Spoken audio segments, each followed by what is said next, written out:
Hi and hello, Watch fans, and welcome back to the Real Time Show, coming to you from Prague, live at the Micro Praha 2025 event. Back here for the first time as an official media partner, but for the third time as an excited visitor. And I have on the line my friendly neighborhood jeweler, my co-host, my much missed companion, Alon Ben Joseph. How are you doing, Alon?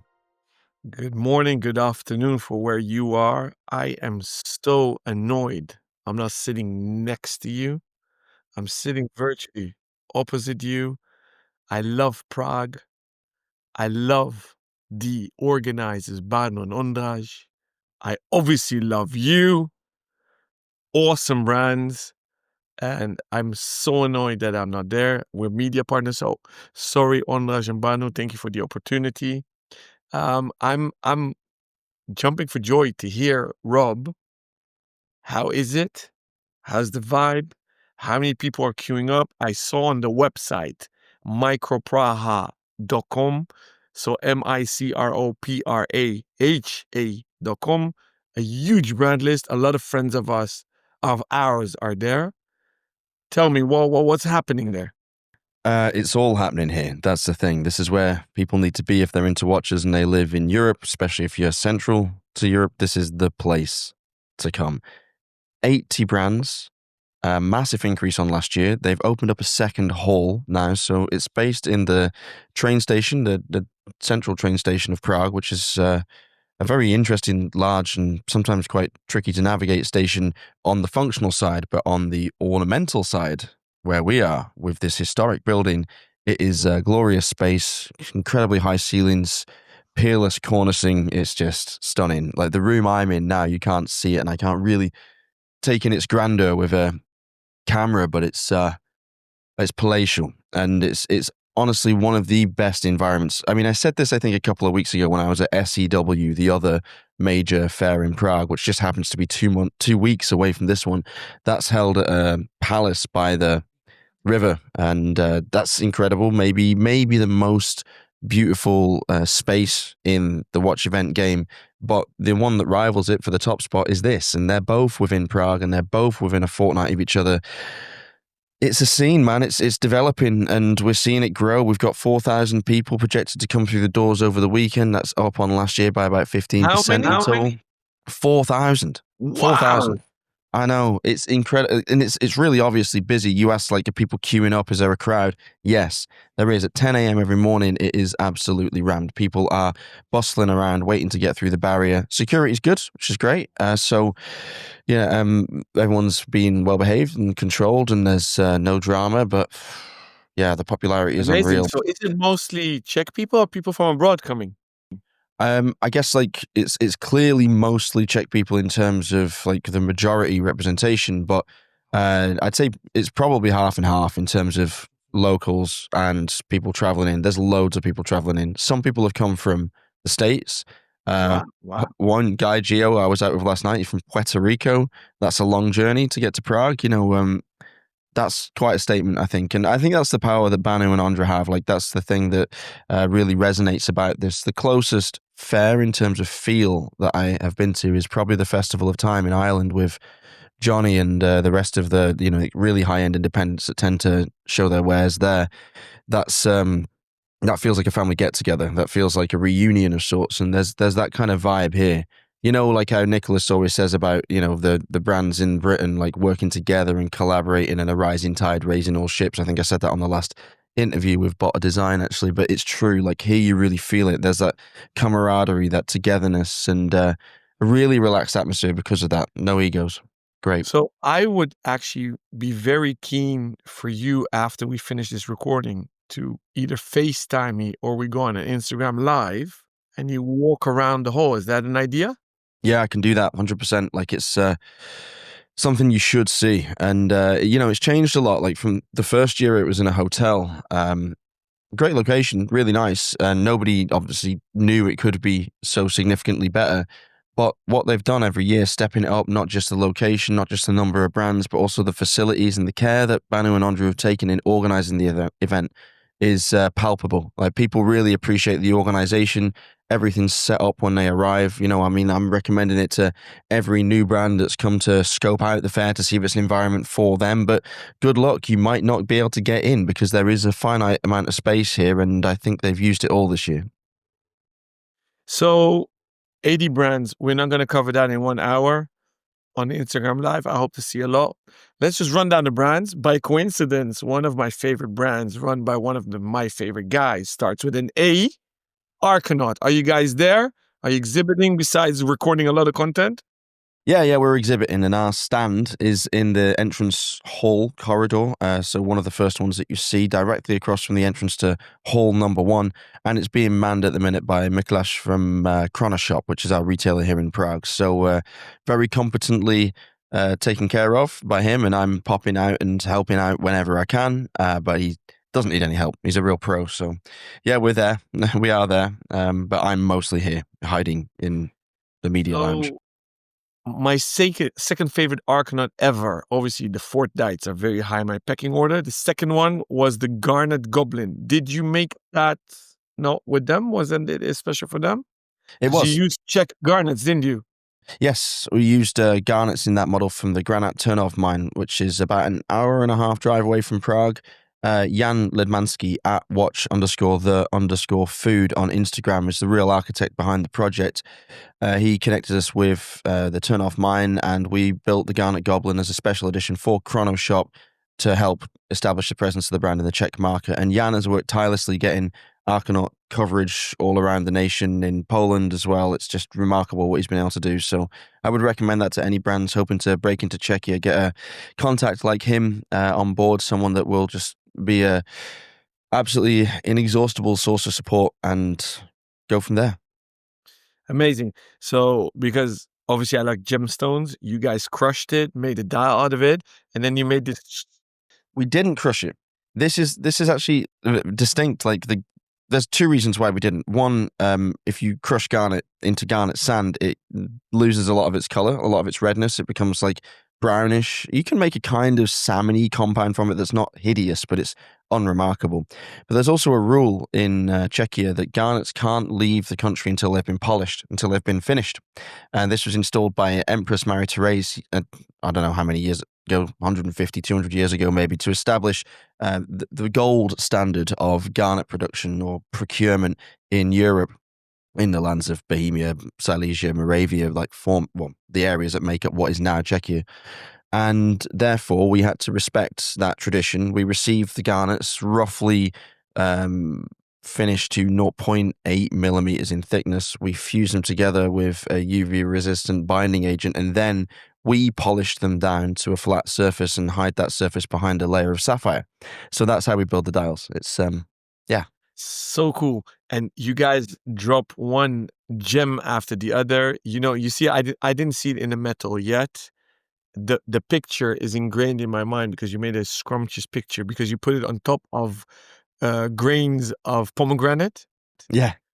I love pomegranate, full of antioxidants. So the watches as well. Before we move on, it's a Czech special.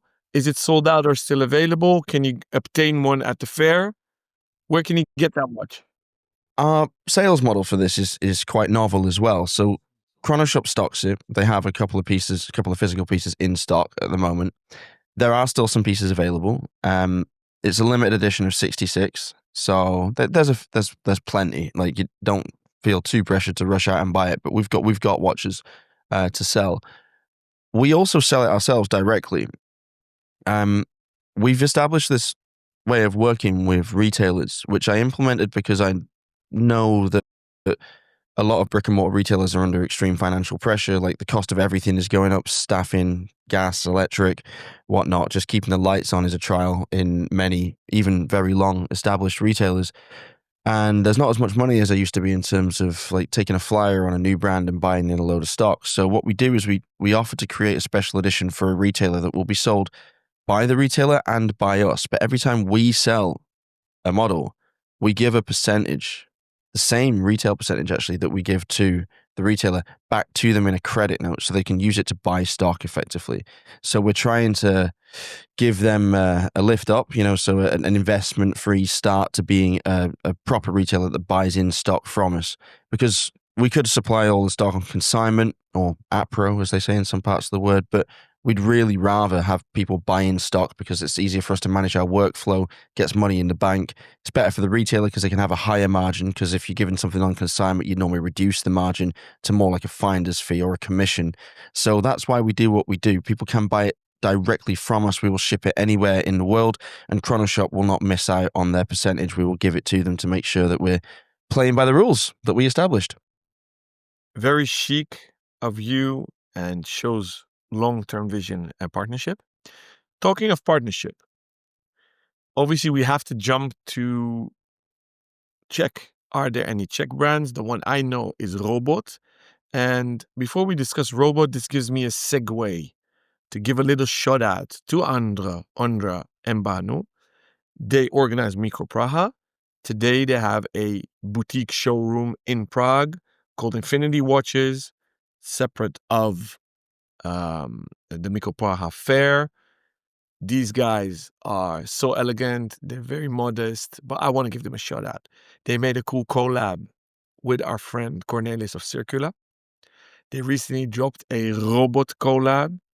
So before we discuss Robot, the brand, are watches sold actually at Micro Praha, or can't you buy watches? No, it's a big selling fair. It's actually it's really, really good on that front. The thing with this fair and what distinguishes it from some of the others, and especially from SEW, is it is mostly micros. And I don't mean like throwaway micro brands. I mean probably defined more by their price point and direct to consumer model. There's some smaller independents, like my brands, the ones that I work with as well, like Argonaut, Straum is here. They're two of the more expensive brands. Things over 2,000-3,000, quite unusual. Okay, Robot is also here, and that's special, but that's Czech, so it's a bit of an exception.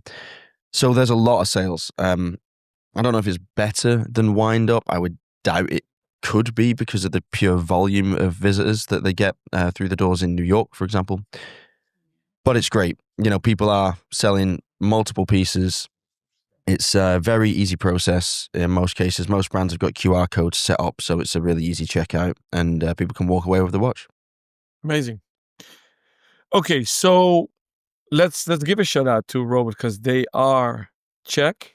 I visited them in Prague with Banu, actually. He introduced me to them. Very cool designs. So are they the most popular since the majority of the visitors are Czech? Or you can't say that?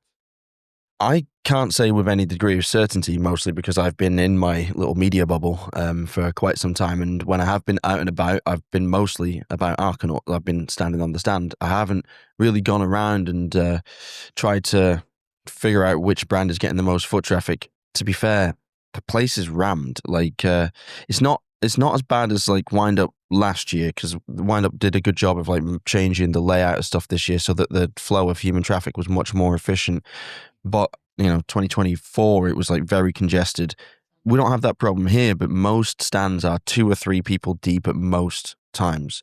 And so the crowd seem to be managing themselves really well. They're not taking a mick, they're not taking too much time. I would say like the domestic audience, they're not the most chatty, flippant people. They ask good questions. The knowledge level is really high in the audience, so there's not much wasted time. They come in, they see the watches. If they like it, they buy it. If not, or maybe they bank it in their mind and buy it later. So I'd say that the spread of attention is pretty even across all the brands, and everyone gets a fair shake. Amazing. So give me a brand that stands out for you. What stood out for you in that little time you had to roam that hall? Because it started Friday, Saturday, and today, right? 3 days? No, it's just Saturday and Sunday. It's just 2 days. I've been here since Thursday for other reasons, but I've only been at the event space yesterday and today. It's there's a few that I like. Obviously, I'll probably avoid going over the usual suspects. Picking out things like Elka or Hanhart or Isotope or whatever. Like, we know we like those brands. A couple that you may not have, well, maybe heard of or associate with me so much. There's a brand, and it's a Czech brand called Provoke.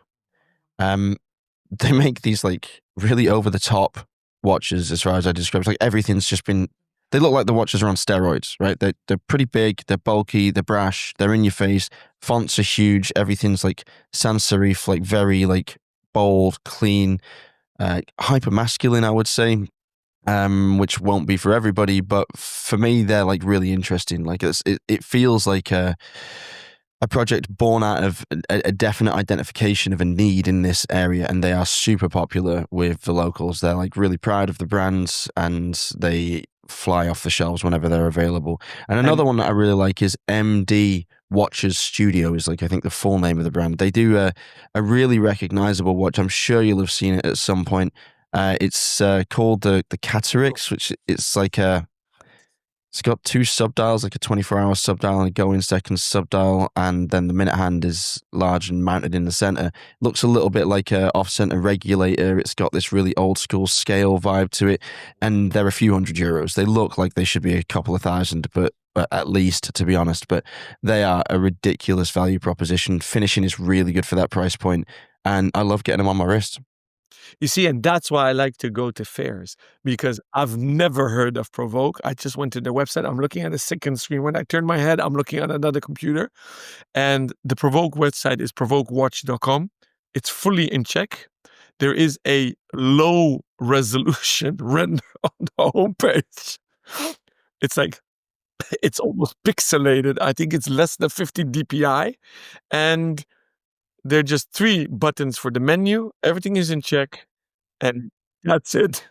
No, to be fair, it's absolutely shit. Like the presentation is shocking. That's because he doesn't want to sell any more watches because he can't make them fast enough. He's trying to put people off.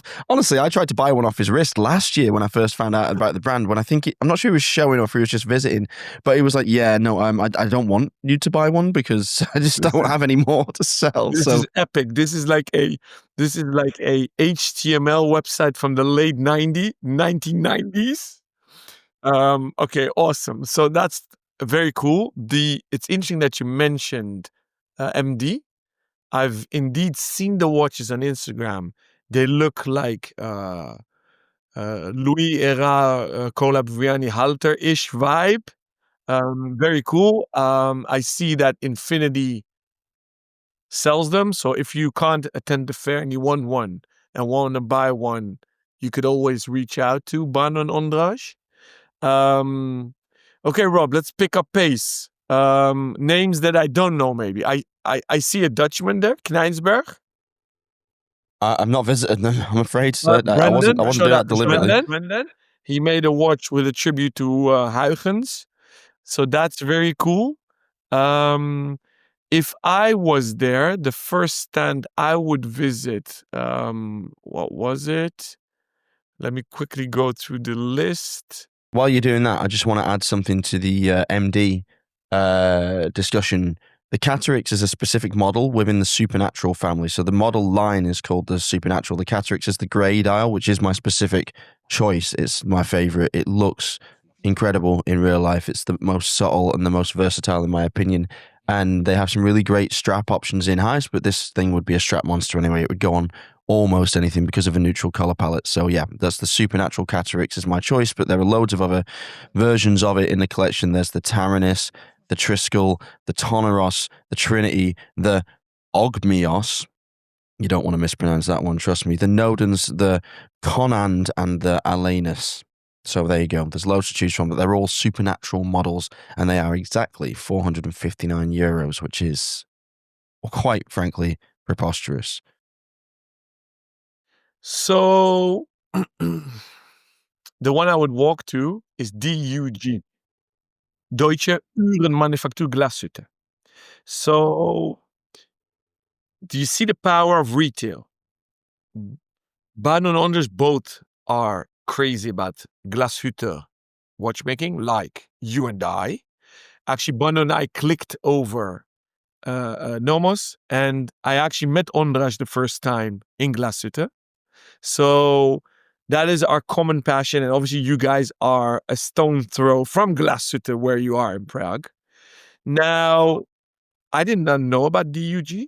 I only saw it because Andrew, Ondrage, and Banu promoted it. So me being there, the first table I would walk to is them because I've never seen these watches. Um, tell me, Rob, what is it? Is it a new brand? Because we know about the 12 Glashütter brands. Is the new brand? Yeah, it is. I can't work out if you're doing this deliberately or not. Did you listen to last week's episode of The Real Time Show? I am halfway. So I listen to the Real Time Show episode that I'm not on. Well, I've been traveling a lot. I've been listening in snippets. I'm literally at minute 34 where they run down their top 3 brands. Okay, very interesting. So at the end of that episode, me, Chris, and Billy play a game where we build our perfect Glashütter watch by choosing one brand from Glashütter to design the case, one to do the dial, one to do the hands, one to do the movement, and one to do the strap. And I think it was Chris that picked like DUG as maybe one of his top 3, and also maybe for the case or something. I can't remember off the top of my head, but DUG came up in our conversation. First time it's ever been mentioned on TRTS, and now it's being mentioned again. Yes, it's a new brand. It's mostly a design project. As far as I know, it's very nice. I think the logo is cool. I think the watches are attractive. They are a very good price. They are not what I would imagine coming out of Glashütter, but they do, and they are a legitimate addition to that German watchmaking canon. Yeah, and also they're rather affordable, which is their big selling point, I guess. So very interesting. I suggest we park that and maybe do a dedicated episode, or just do a deep dive on that, or the evolution of Glashütter. Or maybe you can do that with the 2 gentlemen from the Glashütter Watch Club, or what is it called? The Glashütter. Yeah. So to be continued. Okay, let's keep the pace up. There are a few British chaps out there. I see Denison out there, Duckworth Prestex. I've seen a few more Isotope. How are the British perceived there? Oh, very well. The Brits and the Czechs have never had any beef whatsoever. We've always loved the culture because we love the beer. Great football team. Finalists of Euro 96, of course. So, that was the Czech Republic's first tournament, I think, since the foundation of the Czech Republic on January 1st, 1993, in case anyone's interested. And we love coming here, obviously, so much so that the Czech government, I think last year, banned the organised pub crawls that we frequently would bankroll for stag do's or hen parties and make a real mess of the town centre. So they've got rid of that. They're trying to minimise the reputation of Prague as a drunken revelry centre.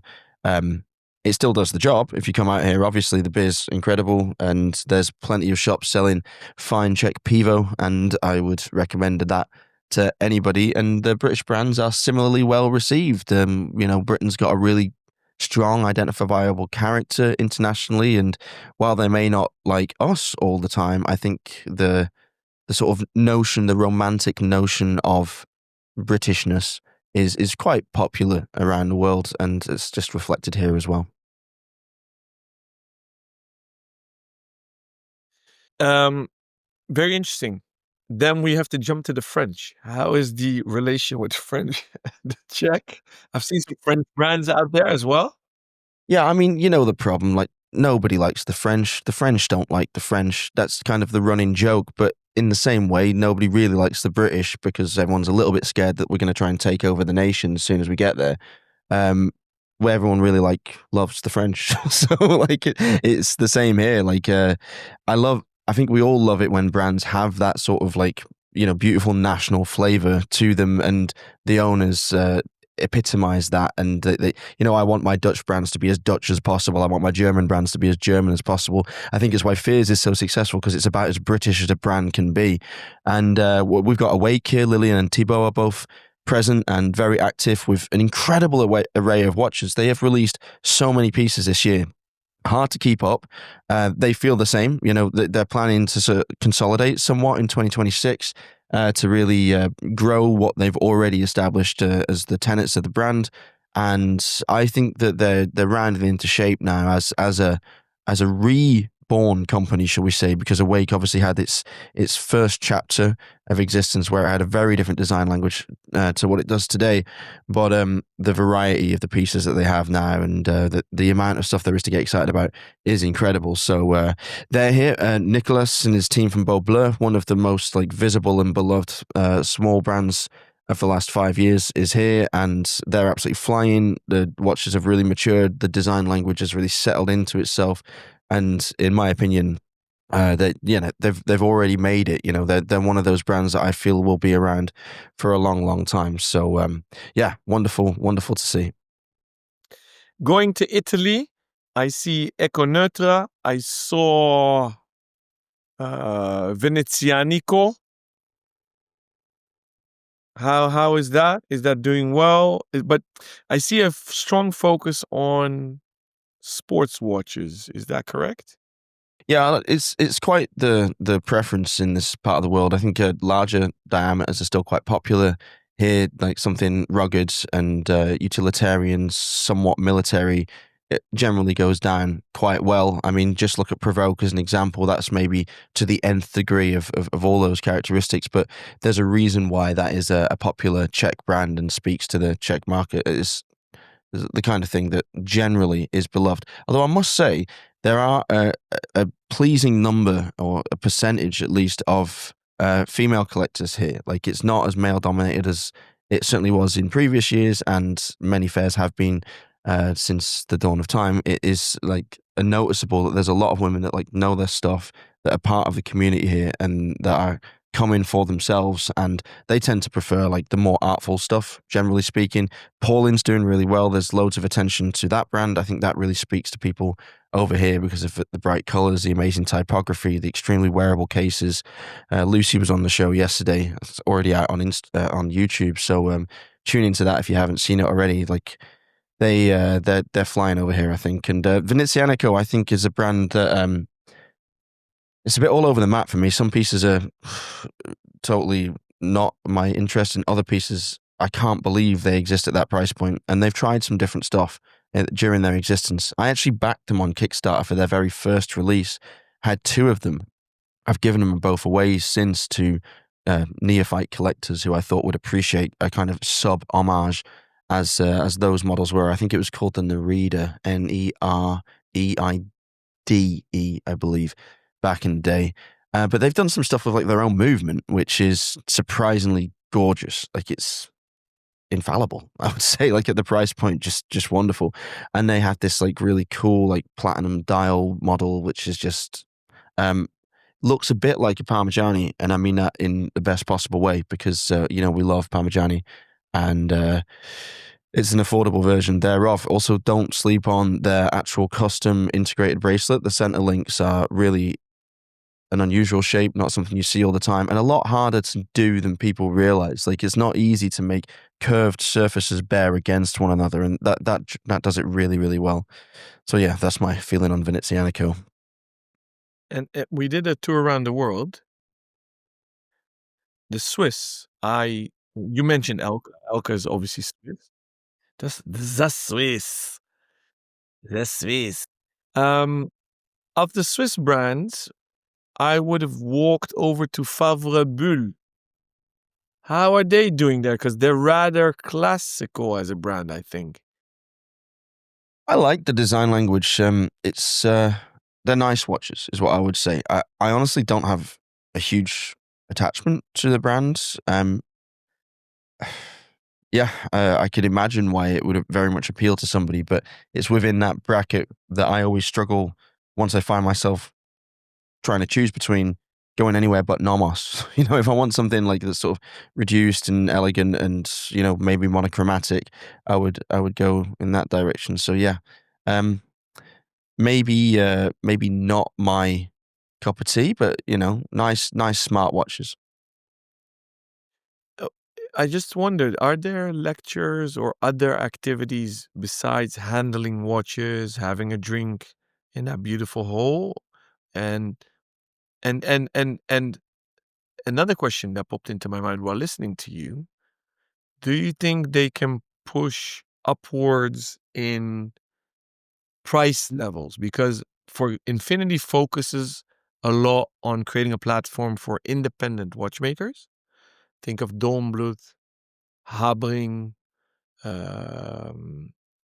Kudoke, etc. So first question, no, there aren't any extraneous activities going on. There aren't talks or lectures or classes of any kind. The closest you'll get to that will be the Schneller stand. Schneller is a German brand that makes very, very recognizable stepped Art Deco style cases. They are maybe the best value watch on the market, or one of them, easily one of them. I'd say easily in the top 10. I would stand by that till the end of days. They're around 2 grand. They're always sold out. He makes 2 or 3 a month. He doesn't want to raise the price at all. They're like classic refinish movements in this really austere, powerful case. Extremely thin, extremely elegant. Wears more like a Fitbit than a regular sports watch, to be fair, but comfortable, cool, a future classic. He's doing a live watchmaking demonstration at his bench. So if you want to go see that, if you want to go check out what it looks like when a watchmaker is handling tools and working with the tiny little screws that they have to manipulate. If you've never seen that before, that was quite interesting. He's very willing to talk to people about that, so I can imagine that being quite enriching. Yes. I'm looking at the website. I don't see any Schnelle. Is it Schnelle? Okay, I think he really doesn't want to sell watches. I don't think his logo is even on the website. So when you walk by with our video stream that we're doing later, or the Instagram live, just walk by him. I want to see it, please. Oh yeah, I will. Yeah, you'll probably have seen the watches on Instagram. I would Probably. wager you'll have seen them. They're really recognizable. They look like basically nothing else. The closest thing proportionally is a reverso, I would say, but they're thinner than a reverso. They're really nice. You'll love it because you love Art Deco. You'll just go nuts for it. You'll be on the waiting list before the end of this recording once you've seen it. I guarantee it. The first thing I'm Next, gonna what do is your check other it out one video. question? What was your other question? There weren't any presentation. I'm actually glad there's no like extra stuff because at Festival of Time, John McGonigal gave a talk in the church, and obviously we all went to see it. Like even the brand owners like left their stand and went to listen to John talk because he's a fascinating guy and obviously an extreme talent. So the entire visiting group of Festival of Time poured out of the museum into the church to watch John, and his talk was maybe an hour or so, so it didn't dominate the afternoon. But that's an hour that's taken from the fair, and so I think that it's really good that there's not things going on concurrently. It might be interesting to have like a symposium or presentation or a open forum discussion in the evening, for example, while people are drinking the free beer. That would be agreeable. Yeah. And what was your second question? If the platform is now so good and established that you could technically move up market, meaning giving a platform for the independent watchmakers. You're No, it shaking won't your happen. head. Take it from No, here. well, no, it won't happen because SEW already exists. Like Micro Praha was born to fulfill a need. It was born out of a community that was devoid of a forum of this nature. It's fulfilled that need. It has fulfilled it exceptionally well. It will continue to fulfill it, refining the format as we go forward. But I don't think changing much at all. There will be certain things that could be added, but Banu and Andre are extremely focused on doing the best job they possibly can. They take this job very, very seriously and detail oriented. And when they identify a need of change, they implement it. There's no messing about. Like it's just done. So there'll be feedback after this fair. Of course, there's 80 brands here. Not everybody is going to have had the perfect time. It's kind of impossible. And whatever they come back with to Banu and Andre, I'm sure they will adjust to mitigate for those complaints, if there should be any, next year. And that's what you want from your event organizers because they're very brand focused. They're not event focused. Sometimes, especially in Switzerland, like let's be fair, the arrogance of event organizers is extremely hard to deal with when you're a brand who's funding that whole event and you just feel like massively disrespected. Events in Paris are often the same as well, like in massive retail chains where they charge brands they stock in retailers through the nose to come in and present their wares and force them to sell them through their channel. It's all retailer focused. It's all event host focused. Here, it is very much the opposite. It's not the only event that's like that in the world. Like the Intersect guys in the States, they're really considerate and thoughtful as well when it comes to planning the events. But it's notable how caring Banu and Andre are, and it's look, it's established now. I said to Andreas, I said, "You've done it. Like this is it. Like this is an event in the calendar that everybody looks forward to. The price they're charging, the way they're able to run it at very good cost, will never switch off a brand that has been already. People will come back for years. The guys, they've made their name. They're a central part of Czech watch culture, and thankfully, a part of the wider industry." Did they confirm dates for 26 already? Because I need to block that. No, I don't think we've confirmed dates exactly, but I mean, it will be either the last weekend of November or the 1st of December, I'm sure, because it'll always be tethered somewhat to SEW, I believe. Yeah. Okay, Rob, I don't know how much time you have left. If we could maybe highlight a few brands that I've never handled or held in my hands. Going backwards from bottom to top, Viribus Unitis. Yeah, really, Austrian. yeah, Austrian. What I like about them is their sort of technical dial printing, as it were. Like the name is a mouthful. Um, it feels very functional. It feels like extremely tool-esque. I love the colorway on certainly their lead model for the fair. It's like black with kind of a bronzy kind of print with red highlights. Very attractive, very saucily done. A nice deft touch when it comes to the color application there. Cool to see. Never heard of them before. Got to admit. Glad they're here. Perfect forum for them to present the brand to a wider audience. Next brand, I think it's pronounced FIS, but it's VIIS. I guess German, looking at their website. Yeah, well, it could it not be Dutch? I thought it was Dutch when I looked at it. Like Dutch is one I, so FIS in Dutch is like the English fish. So, uh, so interesting. Never seen those watch. This shows the beauty of this fair. You don't have just one or two eclectic brands in between the better known brands, but it's like volumes of volumes. You need the 2 days to relax, absorb all this novelty.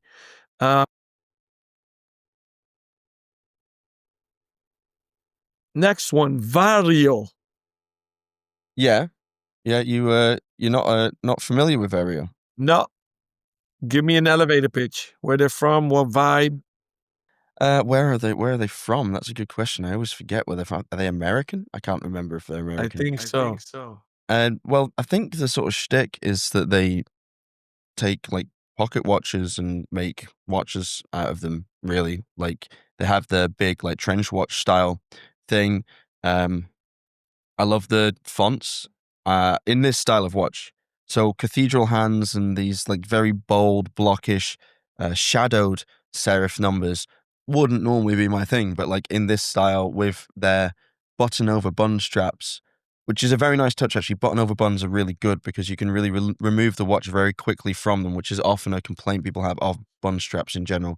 I love the style of them. I think they're really cool. I think that you get a huge amount of character for your money with Vario. Like it's a statement piece and affordable enough for everybody to aspire to have one in their collection. So I quickly had a look at Singapore, actually. So interesting, Singapore. Next brand, Sunrex. Never heard of them, but interesting designs on their website. Sunrex. Yeah, no, Sunrex, I must admit, is a stand I haven't visited yet. I don't know where they're displaying. I'll have to go seek them out because they look super, super cool.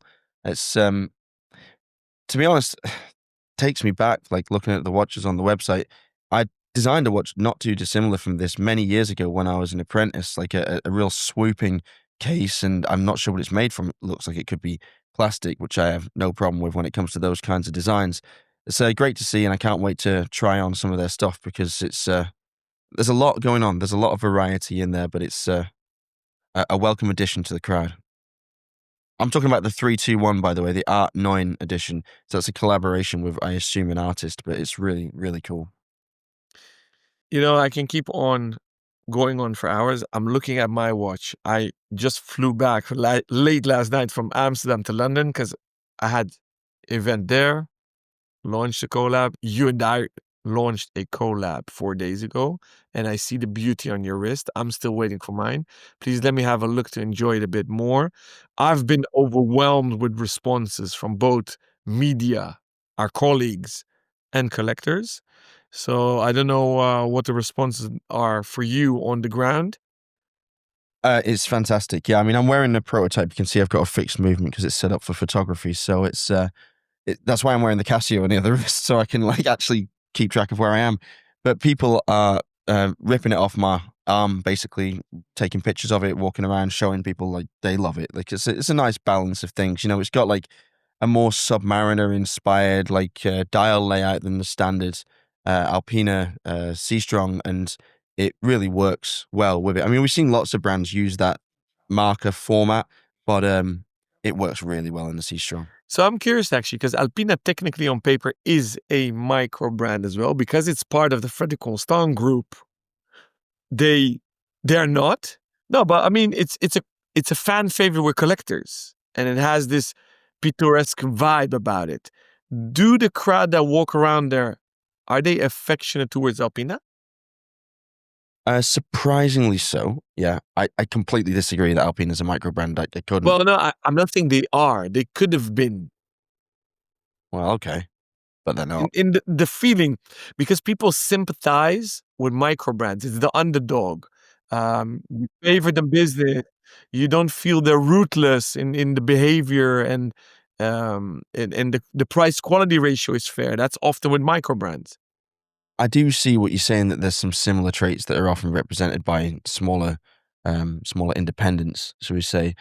I do think Alpina has a wealth of good feeling. I've always felt that it had quite a good feeling for people in the watch industry. We love a long history, and Alpina has a long history and has played significant roles in the development of watchmaking at certain points throughout that period of existence. And they do make an excellent product for a very fair price. Um, yeah, I do get the impression that when people see the name Alpina, they have a more of a sort of friendly approach to it. Interestingly, I'm not entirely sure why, whether it's because the communication just strikes the right chord, it's not too heavy-handed, they don't take the piss, they have pretty genuine ambassadors, lots of skiers, lots of snowboarders, lots of extreme athletes. It all aligns with the universe of the brand and the name. I mean, there's an Alpina in basically every industry in the world, as far as I can reason. There's sunglasses companies, there's some medical equipment companies, there's probably a vulcanized rubber company called Alpina somewhere around the world and just trademarked within its own category. But it's popular, like the F1 team as well, actually. It's popular because it's a really cool, evocative name. It makes you think of the Alps, of that lifestyle of living at high altitude and absolute freedom and soaring like an eagle above those snowy peaks. So it's something that everyone would, I think, like to have a little bit more of in their lives. So maybe no wonder it's a fan favorite. Talking of icy surroundings, but before I make the segue, the majority of the feedback I get is they love the sandwich dial and the black on black of the logo, the ton sur ton. So that's the feedback I've been receiving. And a lot of feedback I've been receiving the last week and a half is the Stram collab we did, the Stormy Seas. I'm still getting a lot of DMs. I snoozed. Can I still get it? Da, da, da, da, da. So we don't play the FOMO game. That's why for Alpina, our collab, we opened a big window to order. So no stress. Make a consecutive decision. We don't like to play the FOMO game. The way Stram is set up, we didn't have another option, right? Well, actually, I'd sort of flip it a little bit. Like with Alpina, we obviously communicated exactly how many pieces were being made because we knew it was going to be limited production. We didn't mark the models with the number 300, but we made 300 pieces. And when they're gone, basically.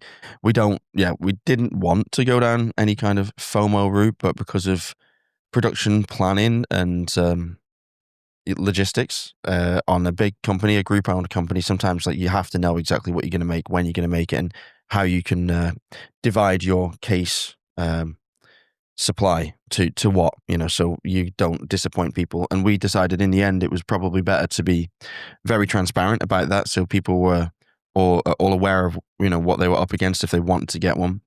Um, we hope it does well for the brand. I'm confident that it will sell eventually, and hopefully people don't snooze and lose on that front. The Straum, yeah, the difference is it's a pre-order, so we opened up the order window for 2 weeks to allow people to place their order, and then like we have to manufacture and assemble everything thereafter. Mostly because delivery times for new case orders are very slow at the moment. Like there is a bottleneck in that part of the industry all over the world.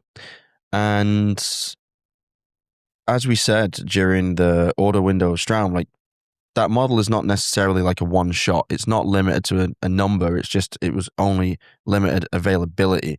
So we hope to bring it back maybe in a year, maybe in 2 years, give people another chance, like let it cool off, um, see how it performs in the real world, like how people feel about the watch when they receive it for the first time in the metal.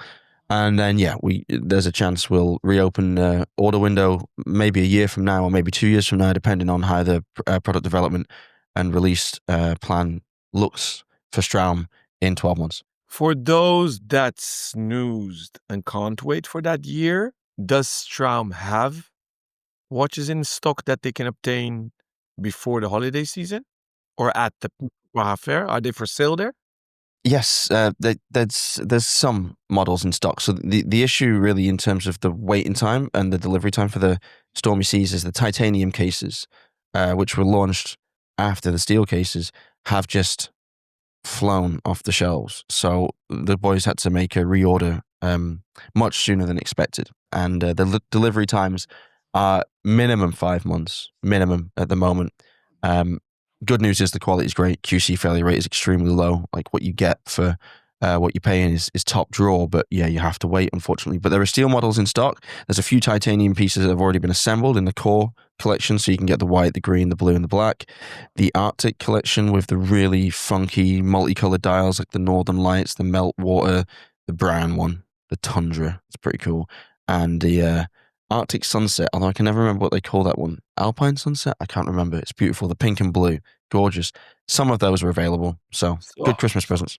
So I always at Ace see whenever we do a collab, and the more eclectic it is or funky in execution, we see a very big surge uptick in sales of the regular piece you based the collab on. Did Stram see that effect as well with our collab? Well, the collab was available for 2 weeks, and to be fair, the vast majority of the sales that went through the website over that 2 week period were for the Stormy Seas. The response in real life to it at the fairs it's been shown at, which is Wind Up. Oh, Geneva Watch Days, of course, we had the prototype there. Geneva Watch Days, Wind Up, and now here we have the Stormy Seas on display. It's ridiculously positive, and I keep having to pinch myself. Like it's picked out of the crowd as like, oh, this is really nice. And to be honest, like the guys themselves, like Lasse and Øystein, are really like fond of it. Like the desaturated blue, the high contrast with the seconds hand. They get the project. I mean, they agreed to do it because they were like, oh, this might work. Okay. Seeing it in real life. Stop, because I can't wait till February to get mine. And I can't wait to see it on the blue straps. So stop now. I don't have my Alpina. I don't have my Stram. So enough now. No, this is interesting because you ordered yours on a blue strap, and I believe about 35% of people agreed with you. The majority was black, but only just. It was like 40% black, 35% blue. I think one crazy bastard ordered it on a yellow, and I was like, I want to meet this person. Yeah, I want to meet this. I think that will work. Yeah, it's super cool. But with the orange, it's a bit, it's a lot. And I said to the guys, I said, this guy must be an existing customer that already has a black strap, and he's thinking, oh, I'm going to expand my collection and, bring the yellow into the rotation. And I don't think he was. I think he was just the first time buyer. And I was like, wow, this guy, yeah, he must be funky. And then a few people got it on the sand, which is a really nice color. Yeah, and I'm actually, obviously there getting was all the maybe straps. 3 people that got it on the dark green, which was fascinating to me. Again, yeah. Well, it's so fascinating because it's a great canvas, and that dark blue that has a grayish undertone in it works well with the titanium, and it's a strap monster. So I'm definitely getting all the Strom straps as well for that watch. Rob, listen, I need to go prepare for my event in London, so let's jump off this recording, do a quick Instagram live, walk through the Micro Praha fair for me, and then I need to scoot off. All right. Well, it's been a pleasure. Thanks for joining us from the central station of Prague for Micro Praha 2025. We will be back soon with more content and, of course, on Instagram Live. See you soon.